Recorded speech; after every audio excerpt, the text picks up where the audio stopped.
Rëndësishëm sot ka qenë më në fund Berisha ka dhënë lajmin se nesër do të shkoj në SPAK të dëshmoj për 21 janarin. Por gjatë mënyrës se si e shprehur sot në konferencë ka dhënë detaje duke quajtur madje edhe hetimin politik dhe që sipas tij çdo gjë është përfunduar, s'ka çfarë hetohet më. Po le të ndjekim si është për Berisha dhe rikthehemi për të diskutuar se çfarë mund të ndodhë nesër në SPAK në marrjen e pyetjet të Sali Berishës.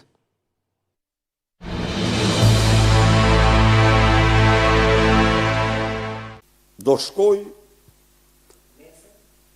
nesër, po, nesër do jam aty, sepse shumë normale, ndonse e deklaroj që sot që ky është jetim politik, sepse është hetuar me ekspert shqiptar, ndërkombëtar, ku ta diun me radhë.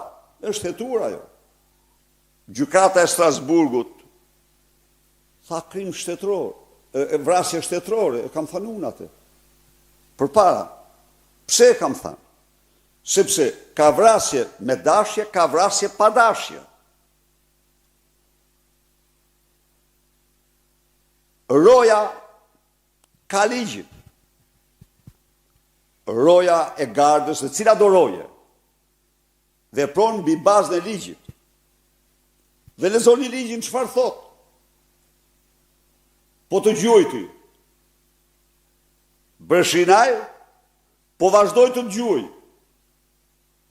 Te kënd, pastaj neutralizim. Ky është ligji i bërë nga socialistët.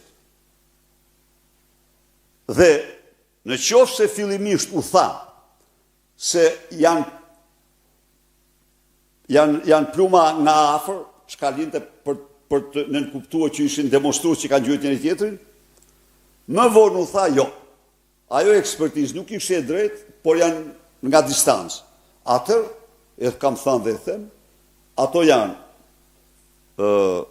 pluma të armëve të shtetit, të përdorura në përputhje me rregullat dhe ligjin, pra janë vrasje shtetërore, jo me qëllim, jo të qëllimshme, pa dashje.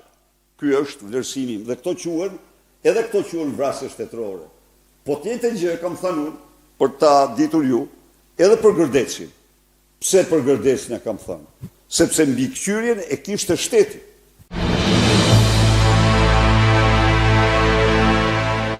Vrasje shtetërore ato që humbën jetën në 21 janar, por edhe 26 të vdekurit viktimat e ndjerë në Gërdec. Tani këto pohime të Berishës ju thonë gjë si jurist, çfarë do të thonë këto? Është një tentativë për të ndryshuar narrativën e asaj që do të jetë diskutimi mbasi Berisha të bëjë deklarimin e tij në SPAK. Po. Është thjesht gjë. Dhe në para punës që zoti Berisha nuk është që ka një vullnet shumë të madh për të shkuar në SPAK. Kjo është pak po e sigurt sepse një person që ka vullnet, sidomos kur diskutohet për staturë politike, siç pretendon që ka zoti Berisha. Nuk pret zarfin, dakor, këtu bijem dakord që të mos e lodhin publikun. Ajo ishte një zvarritje. Po fakti që shkon nesër, çfarë do të thotë? S'kishte nga t'ja mbante më? Do dukej shumë e shëmtuar të mos shkonte. Okej, se detyrim me forcë do ta vinte në një pozitë më të vështirë. Jo detyrim me forcë, për shkak se ai është deputet, nuk e di deri në çfarë pike mund të zbatojë detyrim me forcë. Personalisht mendoj që është pamundur të zbatohet se është heqje lirie.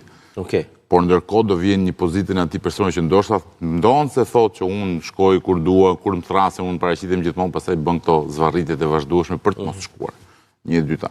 Ka një korrigjim ose një ndryshim të habitshëm të narrativës zotit Berisha, më fal. Duhet pasur parasysh është i njëjti person që thoshte që kanë plumba nga afër. Nuk janë plumbat, nuk është vrasje shtetërore, demonstruesit kanë qelluar njëri tjetrin.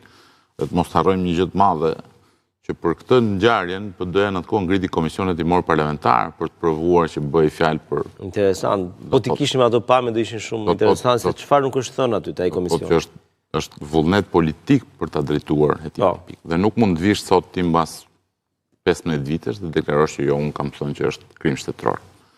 Termi krim shtetëror është përdorur për herë të parë në mënyrë unike nga gjykata e Strasburgut. Në asnjë rast në fjalë formimin shqiptar nuk është përdorur termi krim shtetëror. Mirë, pyetja ime është kjo. Strasburgu thot vrasje shtetërore ose krim shtetëror. Berisha thot që ka qenë ish kryeministri thot vrasje shtetërore. Por nga pakujdesia, se kjo është ajo që bën diferencë. Po këto pohime e vën përballë përgjegjësisë SPAK-un? që duhet vërtetoj këtë krim shtetëror, apo jo? Spaku ka një përgjegjësi që është ajo e hetimit të plot dhe gjithanshëm të çështjes në të gjitha aspektet që kanë lidhje me mënyrën si ka ndodhur ngjarja. Kur flasim për mënyrën si ka ndodhur ngjarja, duhet kemi parasysh një gjë. Hetimi fillon për vrasjen e Nderit Aleksnika. Po. Dhe është ky hetimi që nuk është mbyllur kurrë, që thotë kjo çështje ndryshe nga sa thotë zoti Berisha, nuk është hetuar. Është ky hetim që është aktiv që nga viti 2011, nuk ka pushuar kurrë.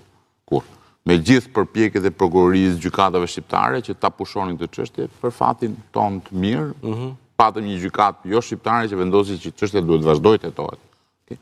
Ky nuk është vullnet vetëm i një kahu të politikës, është vullnet i gjithë politikës shqiptare.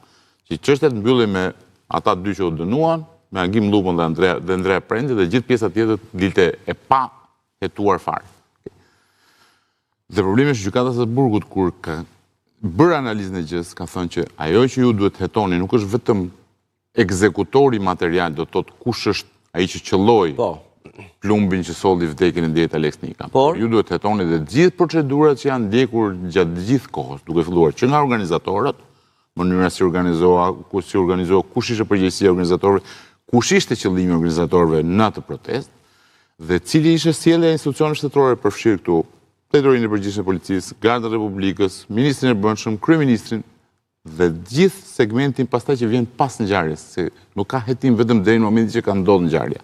Ka një hetim dhe çfarë ka ndodhur pas ngjarjes. Do të thonë atë javën e famshme të përplasjes ndërmjet kryeministit, presidentit, shfrytëzimit të serverit, për bën përgjegjësi se vetë Berisha në një mënyrë tha që po ka ndodhur fshirje e serverit që e ka thënë dhe vetë ish kryeprokurorja Ina Rama rreth orës 1 të natës, e ka pohuar nga hetimet e asaj kohe. Berisha tha nuk është përgjegjësi e kryeministrisë, po është e Gardës. Tani çfarë do të thënë kjo? Pra, po mundohemi të zbulojmë që Berisha është person që deklaron në cilësinë e personit që ka dieni për rrethana e faktit. Dakor, po çfarë? Jo çdo deklarim që bëhet mund të përkojë me të vërtetën. Mund të përkojë me të vërtetën. Që do të thotë për Spakun? Mund të merret. Spaku ka detyrimin që të marrë dhe të analizojë çdo hallkë dhe çdo veprim të ndodhur dhe të kuptojë nëse në këtë veprim ka përgjegjësi penale dhe kush e ka përgjegjësi penale. Dhe në fund ditës kur do arrim në përfundimin të çështjes, Spaku do thotë, po, Rezarti që ishte kryeministër i vendit ka përgjegjësi sepse ka bërë 1, 2, 3, 4, 5 veprime apo nuk i ka bërë këto veprime kur ndërkohë që ligji ngarkonte me përgjegjësi për ta bërë. Lulzim Bash